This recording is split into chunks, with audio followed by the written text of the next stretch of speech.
watching this with me is local government expert Paul Berkowitz. Paul, good afternoon to you and welcome. So we really are witnessing live on television at the moment the ugly face of South African politics, or local politics. You heard Mmusi Maimane, the leader of the Democratic Alliance, saying a little earlier that coalitions are the future of South African politics. Surely, when we see something like this unfolding in that chamber, that can't be the case. Well, Jeremy, they're not only the future, according to Maimane, they're also the past and the present, because I think it's worth underlining, and one of the councillors said as much, the COPE councillor said as much in the footage, that the DA and COPE have been in coalition since 2011, since 2014, and COPE and the ACDP have remained loyal coalition partners with the DA across municipalities in the Western Cape, in the Northern Cape, and now in Nelson Mandela Bay Metro. But why the logjam in Port Elizabeth? I think it comes down to the numbers, Jeremy, and also the personalities, the very interesting dynamic between the three big parties, well, the ANC, the DA, and the EFF. The DA is agonizingly close for them to having an outright majority, and with COPE and the ACDP, and that's quite a stable coalition, they're 1 seat short of parity. But generally, if you look at this metro and others where there's been similar fractious activity, they don't seem to be working optimally. Is it simply a sign of political immaturity, or is this the way in which coalition politics should work?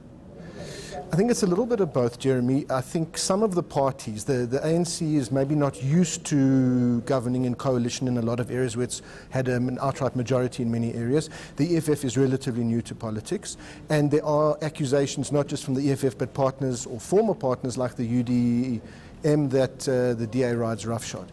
But your mileage varies. You're looking at a case where a metro where the DA and the EFF are at each other's throats, but the working relationship in Joburg and Tshwane looks to be a lot better. And there are other municipalities across the country, like in northern KZN, where the DA and the EFF are in coalition as junior partners with the IFP. So there's knock-on effects to consider. The Ekurhuleni is an interesting case because there the AIC and the Patriotic Alliance are in a coalition with the ANC. That doesn't govern outright there.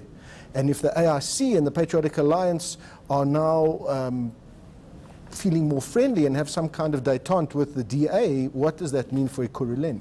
But ultimately what I'm also hearing you say is it does depend on the personalities within the chamber and the wherewithal to get things done. It also is predicated on engendering trust among the different role players.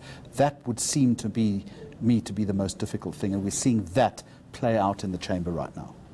100% correct, Jeremy. If we go back to the COPE and the ACDP coalition with the DA, or even the IFP, that would possibly speak to what Maimane says about a coalition based on values that are shared.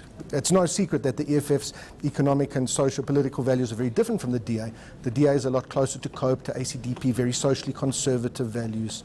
And it does come down to trust. And what we're seeing now from over the last 2 years is that minority governments, or these very insecure kind of shifting coalitions and minority governments, are more of a possibility than just a straight majority coalition.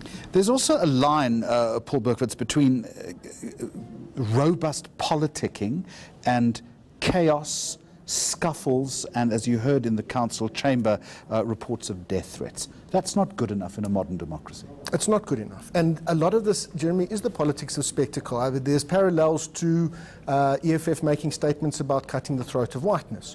And the DA will, and its supporters will emphasize, and some would say ham that up. And here you've got UDM and EFF opposition politicians saying that a throat-slitting gesture makes them feel mortally scared for their lives in council.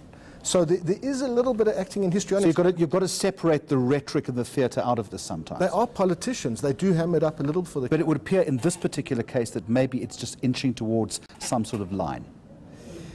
Possibly. Or do you have more confidence in the process? Maybe you do, I don't know. Maybe a bit more confidence, maybe things will rub out in the wash. The DA certainly, the DA-led coalition seems to be in a lot stronger position now than they were even a day or 2 days ago. Although the Patriotic Alliance, as I said, is formally in a coalition with the ANC in one municipality. So there'll be ripple effects based on what happens this week. So just a final question to you.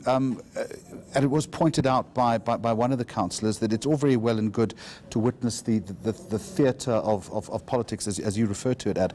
But there's also a very important budget adjustment decision that has got to be taken this afternoon. Yeah. And unless that is done, it will have a direct impact on the poorer members of the Greater Nelson Mandela Bay constituency. It will have and that's the concern here, surely. You're quite right. So let me not be too flippant. We've already seen what happens when a council collapses in another big municipality like Mogale City in Krugersdorp, where the numbers were so close and EFF and DA councillors may have crossed sides to the ANC and no budget or adjustment budget has been passed for a year. So you're quite right. If this doesn't happen, the whole metro, rich and poor, there'll be a logjam and a hold-up of government business. Do you think this will be resolved before the weekend? It would be nice, and then everyone could have an Easter and a Passover break, but my gut feel says that this story will run for at least the long weekend, Jerry. All right, Paul Berkowitz, thank you very much indeed. Local government expert.